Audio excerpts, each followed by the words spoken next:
ജാനകിയുടെയും അബിയുടെയും വീട് ഇന്നത്തെ എപ്പിസോഡിന്റെ റിവ്യൂവിലേക്ക് എല്ലാ പ്രിയപ്പെട്ടവർക്കും സ്വാഗതം. അപർണയുടെ സുഹൃത്ത് പറഞ്ഞ ചില വാക്കുകൾ അപർണ ഓർക്കുന്നത് കാണിച്ചുകൊണ്ടാണ് എപ്പിസോഡ് ആരംഭിക്കുന്നത്. പെണ്ണിന്റെ പിന്നാലെ പല ആണുങ്ങളും നടക്കും. എന്നാൽ ഒരു പെണ്ണ് ഇഷ്ടപ്പെടുന്ന ആണിന്റെ മനസ്സ് കീഴടക്കുവാൻ അവൾക്ക് കുറച്ച് കഷ്ടപ്പെടേണ്ടി വരും. സത്യത്തിൽ നിനക്ക് അമലിനോട് ഉള്ളിന്റെ ഉള്ളിൽ ഒരു ഇഷ്ടമുണ്ടോ? അമലിന്റെ അരികിൽ നിന്നുകൊണ്ട് ഈ ഓർമ്മകളിലേക്ക് അപർണ ഓളിയിട്ട് പോവുകയാണ്. തുടർന്ന് അപർണ അമലിന്റെ അരികിൽ വന്ന് നിൽക്കുകയാണ്. എന്നിട്ട് വളരെ അറച്ചറച്ച് അമലിന്റെ ഷോൾഡറിലേക്ക് ഒന്ന് കൈവെക്കുവാനുള്ള ശ്രമം നടത്തുന്നുണ്ട്. പക്ഷെ പെട്ടെന്ന് ആ കൈ ഇങ്ങി പിൻവലിക്കുകയും ചെയ്യുന്നു. അമലിനോട് ചേർന്ന് അപർണ വന്നു നിൽക്കുന്ന കാഴ്ച അദ്ദേഹം കാണുന്നുമില്ല. വെച്ചതിന് ശേഷം പെട്ടെന്ന് അയാൾ എഴുന്നേൽക്കുമ്പോഴേക്കും അപർണ അരികിൽ നിൽക്കുന്നത് കണ്ട് ഞെട്ടി അലറുന്നുണ്ട്. തുടർന്ന് വീണ്ടും പഴയ ഇരിപ്പിടത്തിലേക്ക് തന്നെ ഇരുന്നിട്ട് അമല് ചോദിക്കുകയാണ്, മനുഷ്യനെ പേടിപ്പിച്ച് കളഞ്ഞല്ലോടി. അപ്പോൾ അപർണ, അതെന്താ, എന്നെ കണ്ട് പേടിക്കാനായിട്ട് ഞാൻ എന്തെങ്കിലും പിശാചു വല്ലതുമാണോ? എടി, പിശാജ് മുൻപിൽ വന്നു നിന്നാൽ ഞാൻ ഇത്രയും പേടിക്കില്ല. ഞാൻ പിശാജിനെ പോലെ ആയിരിക്കുന്നേ? രൂപത്തിലല്ലല്ലോ, വാക്കിലും പ്രവൃത്തിയിലുമാണ്. അത് അമലെന്നെ ഇറിറ്റേറ്റ് ചെയ്യുന്നത് കൊണ്ടല്ലേ? ഓഹോ, എടി, വെറുതെ ഇരുന്നാലും നീ എൻ്റെ തലയിൽ കുതിര കയറാൻ വരാറില്ലേ? അപ്പോൾ അപർണ, അമൽ എന്നെ മാത്രം കുറ്റപ്പെടുത്തണ്ട. പറയാനാണെങ്കിൽ രണ്ടുപേരുടെ ഭാഗത്തും തെറ്റുണ്ട്. അപ്പോൾ വലിയ ദേഷ്യത്തോടെ അമൽ പറയുക, എടി, എൻ്റെ ഭാഗത്ത് യാതൊരു തെറ്റുമില്ല. ശരി, സമ്മതിച്ചു, എൻ്റെ ഭാഗത്ത് തന്നെയാണ് തെറ്റ്. അയ്യോ, നീ അങ്ങനെ സമ്മതിക്കരുത്. നീ തമ്പിയുടെ മോളാണ്. തമ്പിയുടെ മോള് തോൽക്കാനായി ജനിച്ചവളല്ല. ഇത് കേട്ടിട്ട് അമലിനെ സ്നേഹിക്കുവാൻ വേണ്ടി ചെന്ന അപർണ മെല്ലെ തിരിഞ്ഞിട്ട് പറയുകയാണ്, ഇവന്റെ കൂടെ ജീവിച്ചില്ലെങ്കിലും വേണ്ടിയില്ല, ഇവന്റെ മരത്തല അതിന്ന് ഞാൻ അടിച്ചു കീറും. അപ്പോൾ അമൽ വീണ്ടും ചോദിക്കുകയാണ്, എന്താ ആലോചിക്കുന്നത്? ഞാൻ ഇനി ഒരു വഴക്കിനുമില്ല. ഓഹോ, എങ്കിൽ നീ എൻ്റെ കഥ കഴിക്കാൻ പ്ലാൻ ചെയ്യുന്നുണ്ട്. ഒന്ന് നിർത്തമലേ, കഴിഞ്ഞതൊക്കെ കഴിഞ്ഞു. ആഹാ, നീ എന്താ പറഞ്ഞത്? കഴിഞ്ഞത് കഴിഞ്ഞുന്നോ? എന്ത് കഴിഞ്ഞുന്നോ നീ പറഞ്ഞത്? നീ ഒരുത്തി ഈ കുടുംബത്തിനകത്ത് കയറി വന്ന് വരുത്തിവെച്ച വിനകളൊന്നും എനിക്കങ്ങനെ മറക്കാൻ പറ്റില്ല. നീ ഒറ്റ ഒരുത്തി കാരണമാണ് ജാനകിയടത്ത് ഈ വീട്ടിൽ നിന്ന് പോയത്. അപ്പോൾ അപർണ, ഇനി അതിപ്പോൾ നീ എൻ്റെ തലയിൽ വെച്ച് കിട്ടാൻ ശ്രമിക്കണ്ട. എടാ, നിന്റെ ഇടത്തി ഒരു കമ്പനിയിൽ ജോലിക്ക് കയറിയിട്ടില്ല. ജാനകിയടത്തി അമ്മയുടെ കൂടെയുണ്ട്. അത് ഇനി ജാനകിയുടെ അമ്മയാണോ എന്നുള്ളത് വേറെ കാര്യം. ഉടനെ അമലിന്റെ മനസ്സ് പറയുകയാണ്, ഇവരുടെ സ്വരത്തിലെന്തോ ഒരു കീഴടങ്ങലുള്ളതുപോലെ. അപ്പോൾ വീണ്ടും അപർണ ചോദിക്കുകയാണ്, അമലെന്താ ഏട്ടത്തി എവിടെയുണ്ട് എന്ന് ഏട്ടനോട് ചോദിക്കാത്തത്? ഏട്ടൻ അമലിനോടെല്ലാം പറയുന്നതല്ലേ? എടി, ഏട്ടത്തി എവിടെയുണ്ട് എന്ന് എനിക്കറിയാം, പിന്നെ ഞാനെന്തിനാണ് ഏട്ടനോട് ചോദിക്കുന്നത്? അതെയോ, എങ്കിൽ പിന്നെ എന്തിനാണ് ഇത് രഹസ്യമായിട്ട് വെക്കുന്നത്? ആഹാ, നിന്നോട് പറയാൻ എനിക്ക് മനസ്സില്ലാത്തത് കൊണ്ട്. ഇത്രയും പറഞ്ഞിട്ട് അമലിൽ കട്ടിലിലേക്ക് കയറി പുതപ്പെട്ട് മൂടിക്കിടക്കുകയാണ്. ഈ സമയത്ത് കട്ടിലിൽ വന്നിരുന്നു കൊണ്ട് അപർണ പറയുകയാണ്, നീ എനിക്ക് തരുന്ന വിലയൊക്കെ എനിക്ക് മനസ്സിലായി. ആദ്യമേ ഭാര്യയെ വിശ്വസിക്കാൻ പഠിക്കണം. ഉടനെ വീണ്ടും അമല് ചാടി എഴുന്നേറ്റിട്ട് പറയുകയാണ്, ഓ, വിശ്വസിക്കാൻ കൊള്ളാവുന്നൊരു ഭാര്യ. ഭാര്യ എന്നുള്ള വാക്കിനെ ഒരുപാട് അർത്ഥങ്ങളുണ്ട്. നീയേ ജാനകിയെടുത്തിയെ കണ്ട് പഠിക്കും. ഇത് പറഞ്ഞിട്ട് അമല് വീണ്ടും അവിടെ കിടക്കുകയാണ്. എന്നിട്ട് മനസ്സിൽ ചിന്തിക്കുന്നുണ്ട്, ഇവളെന്തോ ലക്ഷ്യം വെച്ചുകൊണ്ടാണല്ലോ അടുത്തുകൂടിയിരിക്കുന്നത്. ഈ സമയത്ത് അപർണ തൻ്റെ മനസ്സിലും പറയുകയാണ്, എന്തായാലും വിട്ടുകൊടുക്കില്ല, ഇവനെ ഞാൻ കീഴടക്കിയിരിക്കും. തുടർന്ന് കാണുന്നത് ജാനകിയെ അന്വേഷിച്ചെത്തിയ നകുലൻ അയാൾ തൻ്റെ മുറിയിൽ കിടന്നുകൊണ്ട് വലിയ വായിൽ നിലവിളിക്കുകയും ബഹളമുണ്ടാക്കുകയും ചെയ്യുന്ന കാഴ്ചയാണ്. സാധനങ്ങളെല്ലാം വാരിയെറിയുന്നു. ഒരു ഭ്രാന്തനെ പോലെ വല്ലാതെ കിടന്ന് ഗോഷ്ഠികൾ കാണിക്കുകയാണ്. അപ്പോൾ കൂടെയുള്ള ഒരാള്, നകുലൻ, നീ ഒന്ന് അടങ്ങ്, ഞാനൊന്ന് പറയട്ടെ എന്ന് പറഞ്ഞ് അയാളെ പിന്തിരിപ്പിക്കുവാൻ ശ്രമിക്കുകയാണ് ഈ ബഹളത്തിൽ നിന്നും. ഉടനെ അയാൾ പറയുകയാണ്, ഞാൻ പറയുന്നത് നീ വിശ്വസിക്കുന്ന നരേന്ദ്ര, ഞാൻ കണ്ടത് ജാനകിയെ തന്നെയാണ്, അല്ല എന്ന് നീ പറയണ്ട. തുടർന്ന് ഇരു കൈകളും തലയിൽ വെച്ചുകൊണ്ട് അയാൾ വിളിച്ചു പറയുകയാണ്, എനിക്ക് ഭ്രാന്ത് പിടിക്കുന്നുണ്ട്. അപ്പോൾ നരേന്ദ്രൻ, എടാ, അത് ജാനകിയാണ് എന്ന് നിന്നോട് ഞാൻ പറഞ്ഞാൽ നിന്റെ ഭ്രാന്ത് തീരുമോ? അങ്ങനെയാണെങ്കിൽ ഞാനങ്ങ് സമ്മതിച്ചു തരാം, നീ കണ്ടത് ജാനകിയെ തന്നെയാണ്. ഇത്രയും കേട്ടപ്പോഴേക്കും അയാൾ ശാന്തനായി നരേന്ദ്രന്റെ മുഖത്തേക്ക് നോക്കുകയാണ്. അപ്പോൾ അയാൾ പറയുകയാണ്, നിന്റെ എടുത്തുചാട്ടം അത് ആദ്യം നീ ഒന്ന് അവസാനിക്കേ. നിന്റെ ജീവിതം ഈ നിലയിൽ എത്തിച്ചേർന്നത് ചിന്തിക്കാൻ നീ അവസരം കൊടുക്കാത്തത് കൊണ്ടാണ്. എടാ, ഞാൻ കണ്ടത് ജാനകിയെ തന്നെയാണ്. ഇനി നകുലൻ വീണ്ടും ഒരു ജന്മം എടുത്തു വന്നാലും ജാനകിയെ എവിടെ വെച്ച് കണ്ടാലും നകുലൻ തിരിച്ചറിഞ്ഞിരിക്കും. അത് എൻ്റെ ഉറക്കത്തിലാണെങ്കിൽ പോലും. അവളുടെ ശബ്ദം കേട്ടാൽ മതി എനിക്ക്. തുടർന്ന് തൻ്റെ സുഹൃത്തിൻ്റെ കോളറിൽ കുത്തിപ്പിടിച്ചിട്ട് അയാൾ ചോദിക്കുകയാണ്, എനിക്ക് എങ്ങനെയാടാ എല്ലാം മറക്കാൻ കഴിയുക? നീ മറന്നുപോയി എല്ലാം അല്ലേ? ഞാനത് മറന്നാൽ പിന്നെ നകുലനില്ല. മറക്കില്ല, എനിക്ക് മറക്കാൻ പറ്റില്ല. ഇത് പറഞ്ഞുകൊണ്ട് വീണ്ടും അയാൾ അലറി വിളിക്കുകയാണ്. എന്നിട്ട് പറയുകയാണ്, അതവൾ തന്നെയാണ്, ഞാൻ വ്യക്തമായി കണ്ടതാ. ഞാൻ ഓടി അടുത്ത് ചെന്നപ്പോഴേക്കും അവൾ കൈവിട്ടുപോയി. ഇത് കേട്ടിട്ട് കൂട്ടുകാരൻ പറയുകയാണ്, നകുല, നിന്നെ അവൾ കണ്ടാൽ പിന്നീട് അവൾ ഈ സിറ്റിയിൽ നിൽക്കുമോ? അതുകൊണ്ടാണ് ഞാൻ പറഞ്ഞത്, നീ ചിന്തിക്കാനുള്ള അവസരം കൊടുക്കുന്നില്ലെന്ന്. നീ അല്പം കൂടി ക്ഷമ കാണിക്കുക. നീ ഇപ്പോഴും കമ്പനിയുടെ സിഇഒയുടെ മട്ടിലല്ല അവളോട് പെരുമാറുന്നത്. ജാനകി നിന്റെ സ്റ്റാഫുമല്ല. ഇപ്പോൾ അധികാരമല്ല നീ കാണിക്കേണ്ടത്, തന്ത്രമാണ്. ഇന്നലെ ജാനകി അറിഞ്ഞ നീ ആയിരിക്കരുത് ഇനി അവളുടെ മുൻപിൽ പ്രത്യക്ഷപ്പെടാൻ പോകുന്നത്. പെർഫെക്റ്റ്ലി നീ ഓക്കെ ആയിരിക്കണം. മൈൻഡ് അങ്ങനെ സെറ്റ് ചെയ്യണം. നീ ഒന്ന് റിലാക്സ് ആക്. എന്തിനും നിന്റെ കൂടെ ഞാനില്ലേ? അവളെക്കുറിച്ചുള്ള എല്ലാ വിവരങ്ങളും ഞാൻ നിനക്ക് കണ്ടെത്തി തരാം. അത് വെച്ച് നമുക്ക് വലവിരിക്കാം. അത് പോരെ നകുല നിനക്ക്? ഇത്രയും കേട്ടപ്പോഴേക്കും അയാൾ ചിരിച്ചുകൊണ്ട് ഒന്ന് ശാന്തനാവുകയാണ്. തുടർന്ന് കാണുന്നത് ഒരാൾ ചിത്രരചന നടത്തിക്കൊണ്ടിരിക്കുന്ന കാഴ്ചയാണ്. അവിടേക്ക് അഡ്വക്കേറ്റ് സഹീർ ഹുസൈനും അബിയും കൂടി ചെല്ലുന്നുണ്ട്. അയാളുടെ പിൻപിൽ നിന്നുകൊണ്ട് അബി പറയുകയാണ്, എക്സ്ക്യൂസ് മീ, ഞാൻ വിളിച്ചിരുന്നു. അപ്പോൾ അയാൾ, ഞാൻ തന്നെയാണ്, ആർട്ടിസ്റ്റ് SK. ഇത് കേട്ടിട്ട് വക്കീൽ സക്കീർ ഹുസൈൻ തന്നെയും അബിയെയും പരിചയപ്പെടുത്തുന്നുണ്ട്. ആർട്ടിസ്റ്റ് SK പറ്റി ഒരുപാട് കേട്ടിട്ടുണ്ട്. രേഖാചിത്രങ്ങളൊക്കെ വരച്ച് പോലീസിനെ സഹായിക്കുന്ന ആളാണെന്ന് അറിയാലോ. അപ്പോൾ അബി, പിന്നെ ആള് വളരെ പ്രശസ്തനല്ലേ? അപ്പോൾ SK പറയുകയാണ്, എത്രയോ പേരുടെ രേഖാചിത്രം വരച്ച് ഞാൻ പോലീസിനെ സഹായിച്ചിട്ടുണ്ട്. അത് വെച്ച് പ്രതികളെ കണ്ടെത്തിയിട്ടുമുണ്ട്. നിങ്ങൾക്ക് ആരുടെ ചിത്രമാണ് വരയ്ക്കേണ്ടത്? ഫോട്ടോ കൊണ്ടുവന്നിട്ടുണ്ടോ? ഇത് കേട്ടുകൊണ്ട് അബി, ഉണ്ട് എന്ന് പറഞ്ഞ് മൊബൈൽ ഫോൺ എടുത്തിട്ട് വിശ്വനാഥൻ തമ്പിയുടെ ഫോട്ടോ ഈ ആർട്ടിസ്റ്റിനെ കാണിക്കുകയാണ്. ഫോട്ടോ കണ്ടതിന് ശേഷം അയാൾ ചോദിക്കുകയാണ്, ഇതിപ്പോ ഞാൻ വരയ്ക്കേണ്ട ആവശ്യം എന്താണ്? പെയിന്റിംഗ് ആണോ വേണ്ടത്? അല്ല, ഞങ്ങൾക്ക് ആവശ്യമുള്ളത് ഈ ആളിൻ്റെ ഇപ്പോഴുള്ള അവസ്ഥയിൽ നിന്നും 25 വർഷങ്ങൾക്ക് പിൻപിലേക്കുള്ള ഒരു രൂപമാണ്. അന്ന് ഇയാൾ എങ്ങനെ ഇരുന്നു എന്നുള്ളതാണ് ഞങ്ങൾക്ക് അറിയേണ്ടത്. ഇതും ഒരു അന്വേഷണത്തിൻ്റെ ഭാഗമാണ്. അപ്പോൾ SK, മനസ്സിലായി. ഇയാളുടെ 25 വർഷം മുൻപുള്ള മുഖമാണ് നിങ്ങൾക്ക് ആവശ്യമുള്ളത്. അപ്പോൾ വക്കീൽ ചോദിക്കുന്നുണ്ട്, അത് ചെയ്തെടുക്കാൻ പറ്റുമോ? ഉറപ്പായിട്ടും ചെയ്തു തരാം. ചിലപ്പോൾ ഈ ഫോട്ടോയുമായിട്ട് സാദൃശ്യമുണ്ടാകുമോ എന്നെനിക്കറിയില്ല.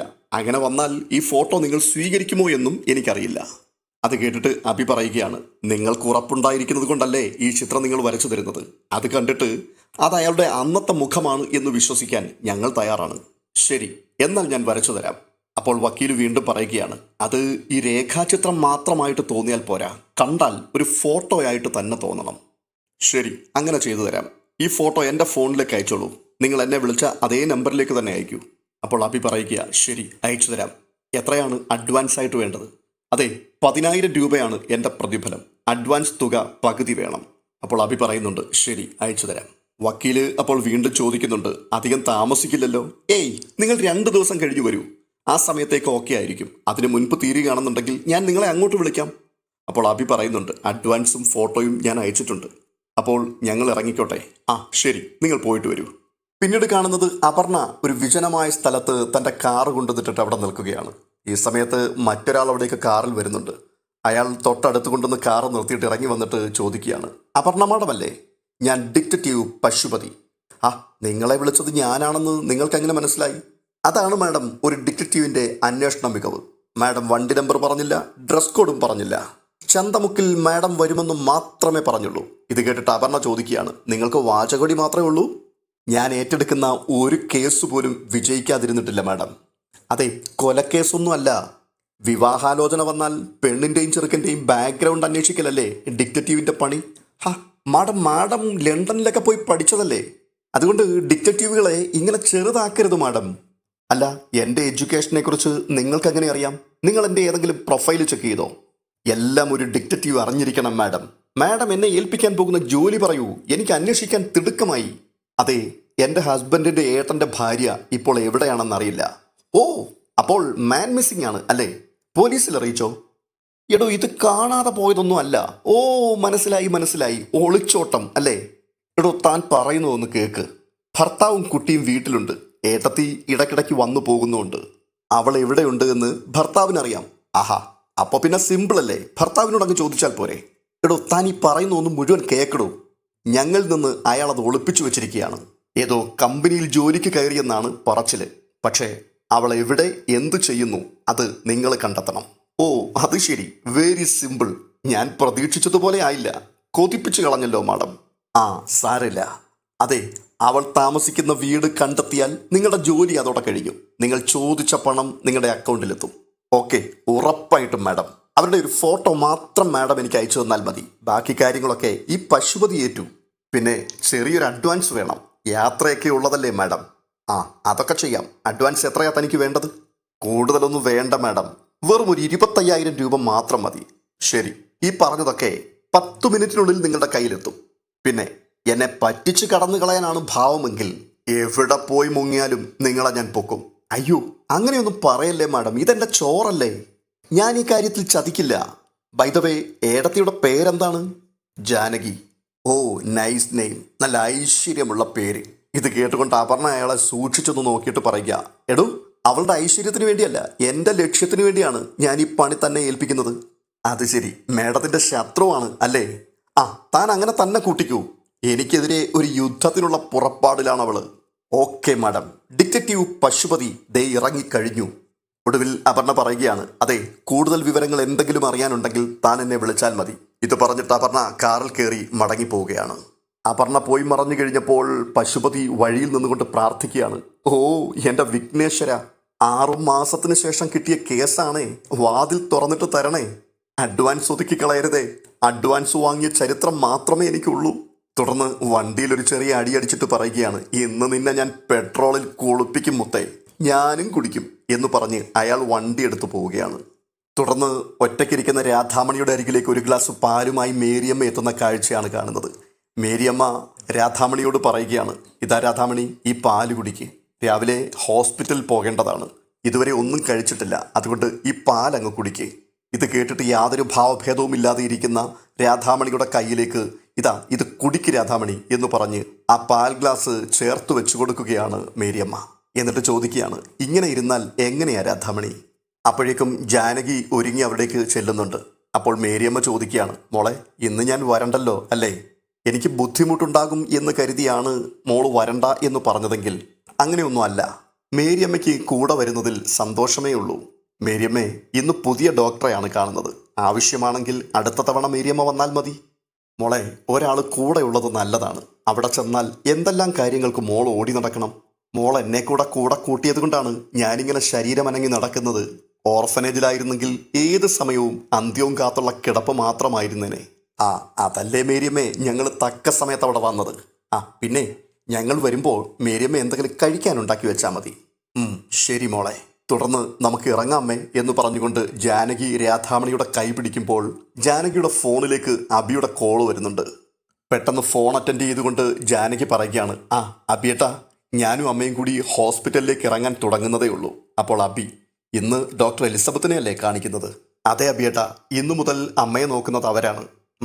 കാര്യങ്ങളൊക്കെ കുറച്ച് ഫാസ്റ്റ് ആക്കണം. ഒരുപാട് നാളൊന്നും നമുക്കവിടെ നിൽക്കാൻ പറ്റില്ല ജാനകി. പിന്നെ ഞാനൊരു പരിശ്രമത്തിലാണ്. അത് എത്രമാത്രം വിജയിക്കും എന്നൊന്നും എനിക്കറിയില്ല. എന്താ അബിയേട്ടാ? അത് ഞാനൊരു പെയിൻറ്ററെ കണ്ടു. തമ്പിയുടെ പഴയകാല ചിത്രം ഒന്ന് വരച്ചു തരാൻ ഞാൻ അയാളോട് പറഞ്ഞിട്ടുണ്ട്. അയാൾ അത് ഏൽക്കുകയും ചെയ്തു. ആ ചിത്രം അമ്മയെ കാണിക്കണം. അബിയേട്ടാ, അയാൾക്ക് എങ്ങനെ പഴയകാലത്തെ തമ്പിയെ അറിയാം? തമ്പിയുടെ ഇപ്പോഴത്തെ ചിത്രം അയാൾക്ക് കൊടുത്തിട്ടുണ്ട്. അതിൽ മാറ്റം വരുത്താൻ കഴിയും. കാലം ഒരുപാട് മാറിയില്ലേ ജാനകി? കമ്പ്യൂട്ടറിൻ്റെ സഹായത്തോടെയാണ് അയാൾ അത് ചെയ്യുക. ഡോക്ടറോടും നീ ഈ വിവരം പറയണം. ഡോക്ടറുടെ സാന്നിധ്യത്തിൽ വേണം തമ്പിയുടെ ആ ചിത്രം അമ്മയെ കാണിക്കാൻ. തീർച്ചയായിട്ടും ഞാൻ ഈ കാര്യം ഡോക്ടറോട് പറയാം അബിയേട്ടാ. ചിത്രത്തിന് തമ്പിയുടെ ഛായ ഉണ്ടെങ്കിൽ അമ്മ ഉറപ്പായിട്ടും പ്രതികരിക്കും. ആ, എന്നാൽ നിങ്ങൾ ചെല്ല്. പോയിട്ട് വന്നതിന് ശേഷം എന്നെ വിളിച്ചാൽ മതി. ആ ശരി അബിയേട്ടാ. തുടർന്ന് രാധാമണിയെയും കൊണ്ട് ജാനകി ഹോസ്പിറ്റലിലേക്ക് പോവുകയാണ്. വീണ്ടും കാണുന്നത് രാധാമണിയെ അന്വേഷിച്ചു വന്ന നകുലനെയാണ്. അയാൾ അലറുകയാണ്. എന്നിട്ട് അയാൾ കൂട്ടുകാരനോട് ചോദിക്കുകയാണ്, അന്ന് ജാനകി ഓഫീസിൽ നിന്ന് പോയിട്ട് നീയൊക്കെ എന്താ അവളെ ബ്ലോക്ക് ചെയ്തു വെക്കാതിരുന്നത്? പകരം എൻ്റെ പിന്നാലെ നീയൊക്കെ വന്നു. അതിനുശേഷമെങ്കിലും അവളെ ബ്ലോക്ക് ചെയ്തു വെക്കാൻ നീ ശ്രമിച്ചോ? ആരോരുമില്ലാത്തൊരു പെണ്ണായിരുന്നു അവൾ. ഓർഫനേജിൽ നിന്ന് ഭാഗ്യം കടാക്ഷിച്ചതുപോലെ നമ്മുടെ കമ്പനിയിൽ ജോലിക്ക് വന്നവൾ. അവൾ എവിടെ പോകാനാടാ? നീ എന്നോട് കള്ളം പറഞ്ഞു. അത് എന്നെ വിശ്വസിപ്പിക്കാനാണെന്ന് എനിക്ക് ഇപ്പോഴാണ് മനസ്സിലായത്. അപ്പോൾ തൻ്റെ കൂട്ടുകാരൻ പറയുകയാണ്, ജാനകിയെ കണ്ടപ്പോൾ മുതൽ നീ എന്നെ കുറ്റപ്പെടുത്തിക്കൊണ്ടിരിക്കുകയാണ്. നിന്റെ കൂടെ അന്ന് ബാംഗ്ലൂരിലുള്ളപ്പോഴും അവളെ കണ്ടുപിടിക്കുവാൻ ഞാൻ വേണ്ടതൊക്കെ ചെയ്തു. നീ ആരോട് വേണമെങ്കിലും ചോദിച്ചോ, ഗിരി നിന്റെ വിശ്വസ്തനല്ലേ? ബാംഗ്ലൂരിൽ നിന്നും മടങ്ങിയെത്തിയതിനു ശേഷം ഞാൻ അവൾ താമസിച്ചിരുന്ന ഓർഫനേജിൽ പോയി. ജോലി കിട്ടിപ്പോയതിനു ശേഷം അവൾ അവിടേക്ക് മടങ്ങിച്ചെന്നിട്ടില്ല എന്നാണ് ഞാൻ അറിഞ്ഞത്. എടാ, കമ്പനിയിൽ അവൾക്കൊപ്പം ജോലി ചെയ്തിരുന്നൊരു കൂട്ടുകാരിയിൽ നിന്നാണ് ജാനകി മുംബൈയിലേക്ക് പോയ വിവരം ഞാൻ അറിഞ്ഞത്. ആ സംഭവം കഴിഞ്ഞ് അന്ന് രാത്രി തന്നെ അവൾ മുംബൈയിലേക്കുള്ള ട്രെയിൻ കയറിയെന്നും അവൾ പറഞ്ഞു. എടാ, ജാനകിക്കറിയില്ലേ പടവീടന്മാരെ നാണം കെടുത്തി അവൾക്കിവിടെ താമസിക്കാനാവില്ലെന്ന്? എന്തായാലും ഞാൻ അറിഞ്ഞ കാര്യം സത്യമാണ്. എല്ലാം അവസാനിച്ചു എന്ന് കരുതി അവൾ തിരിച്ചു വന്നതായിരിക്കും. വർഷം 7 കഴിഞ്ഞില്ലേ? കഴിഞ്ഞുപോയ കാര്യങ്ങൾ നകുലൻ്റെ കലണ്ടറിൽ കണക്കു വെക്കണ്ട. ഇത് കേട്ടിട്ട് നകുലൻ പറയുകയാണ്, അവൾ ഇന്നലെയും എന്നെ തോൽപ്പിച്ചു. അങ്ങനെ തന്നെയാണ് നകുലൻ കരുതുന്നത്. എൻ്റെ ദിവസത്തിലെ ഏതാനും മണിക്കൂറുകൾ മാത്രമേ ഉള്ളൂ എൻ്റെ ഈ 7 വർഷത്തിന്. നരേന്ദ്ര എന്ന് പറഞ്ഞ അയാളുടെ കോളറിന് കയറി നകുലൻ കുത്തിപ്പിടിക്കുകയാണ്. തുടർന്ന് നകുലൻ അവളെ കിട്ടണമെന്ന് പറഞ്ഞാൽ കിട്ടിയിരിക്കണം എന്ന് പറഞ്ഞ് വീണ്ടും അയാൾ അലറുകയാണ്. തുടർന്ന് കാണുന്ന കാഴ്ച, പ്രഭാവതി കാരുണ്യദീപത്തിലേക്ക് സുമംഗലാമ്മയെ കാണുവാൻ വേണ്ടി ചെല്ലുകയാണ്. ഈ കാഴ്ച കണ്ടുകൊണ്ട് നളിനി, പ്രഭാവതിയമ്മേ, സുമംഗലാമ്മയെ കൊണ്ടുവിട്ടതിന് ശേഷം നിങ്ങളെ ആരും പിന്നെ ഈ വഴി കണ്ടില്ല. കൊച്ചുമക്കൾ വരും, ഇവിടുന്ന് തന്നെ കൊണ്ടുപോകും എന്നൊക്കെ പറഞ്ഞ് സുമംഗലാമ്മ കുറേ ദിവസങ്ങൾ കാത്തിരുന്നു എന്നൊക്കെ പറഞ്ഞുകൊണ്ട് നളിനി പ്രഭാവതിയുടെ അരികിലേക്ക് ചെല്ലുകയാണ്. എന്നിട്ട് വീണ്ടും നളിനി പറയുകയാണ്, സുമംഗലാമ്മയ്ക്ക് ഇപ്പം മനസ്സിലായി ഇനി ആരും വരില്ല എന്ന്. എന്തുപറ്റി പ്രഭാവതി അമ്മയ്ക്ക്? ഈ നിൽക്കുന്നത് പഴയ പ്രഭാവതി അമ്മയാണെന്ന് കോലം കണ്ടാൽ ആരും പറയില്ല. പ്രഭാവതിയമ്മ ആകെ കോലം കെട്ടുപോയല്ലോ. മനോവിഷമം കൊണ്ടാണെന്ന് എനിക്കറിയാം. എങ്ങനെ കഴിഞ്ഞുപോയൊരു വീടാണ്. ഒരു മരുമകൾ വന്ന് കയറി തമ്മിലടിപ്പിച്ച് എല്ലാം പിരിയിച്ചില്ലേ. ഇത് കേട്ടിട്ട് പ്രഭാവതി പറയുകയാണ്, വന്നു കയറിയ മരുമക്കളെ എന്തിനാണ് കുറ്റം പറയുന്നത് നളിനി? അവർക്ക് വളം വെച്ച് കൊടുത്തിട്ടല്ലേ. തലയ്ക്ക് മുകളിൽ വളരുന്നതേ വളർത്തി വിട്ടതിൻ്റെ ഫലമാണ്. അമ്മ ഇപ്പോൾ അനുഭവിക്കുന്നതും അത് തന്നെയാണ്. അത് കേട്ടിട്ട് നളിനി പറയുകയാണ്, അവർക്ക് പിന്നെ ഈ ഗതി വരാതിരുന്നാലേ ഉള്ളൂ അത്ഭുതം. അത്രയ്ക്ക് ആടി തിമിർത്ത ആളല്ലേ. ഇത് കേട്ടുകൊണ്ട് പ്രഭാവതി അങ്ങനെ മൗനമായി നിൽക്കുകയാണ്. തുടർന്ന് കാണുന്നത് നാളത്തെ പ്രമോ വിശേഷമാണ്. സുമംഗലാമ്മ നിറകണ്ണുകളോടുകൂടി പ്രഭാവതിയുടെ അരികിലേക്ക് ചെന്നിട്ട് പറയുകയാണ്, എൻ്റെ മോനെ സ്നേഹിച്ചതിനേക്കാൾ അധികം ഞാൻ നിന്നെ സ്നേഹിച്ചില്ലേ പ്രഭാവതി? എന്നിട്ടും നീ എന്നെ ഉപേക്ഷിച്ചു കളഞ്ഞു പോയല്ലോ. ഇതിലും ഭേദം ഭക്ഷണത്തിൽ കുറച്ച് വിഷം തന്ന് നിനക്കെന്നെ അങ്ങ് കൊന്നുകളയാമായിരുന്നില്ലേ. പിന്നീട് കാണുന്നത് അബി അപർണയോട് സംസാരിക്കുന്നതാണ്. അബി പറയുകയാണ്, നീ എൻ്റെ ജാതകം വരെ തേടിപ്പോയ ആളല്ലേ, പിന്നെന്താ നിനക്ക് ഇതുമാത്രം കഴിയാത്തത്? എന്തായാലും നീ നിന്റെ പേരൊന്നും മാറ്റാൻ നിൽക്കണ്ട. തമ്പിയുടെ മോളായിട്ട് തന്നെ നീ ജാനകിയുടെ മുൻപിൽ എന്നും നിൽക്കണം. എങ്കിൽ മാത്രമേ ഞാൻ ആഗ്രഹിച്ച ആ സന്തോഷം അതെനിക്ക് അനുഭവിക്കാൻ പറ്റൂ. ഇത് പറഞ്ഞ് പൊന്നൂനെയും കൂട്ടിക്കൊണ്ട് അപർണയുടെ മുൻപിൽ നിന്നും അബി നടന്നു പോകുന്ന കാഴ്ചയോടുകൂടിയാണ് ഇന്നത്തെ എപ്പിസോഡ് വൈൻഡപ്പ് ചെയ്യുന്നത്. ഈ വീഡിയോ നിങ്ങൾക്ക് ഇഷ്ടപ്പെട്ടിട്ടുണ്ടെങ്കിൽ തീർച്ചയായിട്ടും ലൈക്ക് ചെയ്യുവാൻ മറക്കരുത്. ഒപ്പം ഈ ചാനൽ ആദ്യമായാണ് നിങ്ങൾ കാണുന്നതെങ്കിൽ ഈ ചാനൽ കൂടി ഒന്ന് സബ്സ്ക്രൈബ് ചെയ്യണം. അടുത്ത ദിവസം അടുത്ത എപ്പിസോഡിൻ്റെ റിവ്യൂമായിട്ട് വീണ്ടും വരും വരേക്കും ബൈ ബൈ.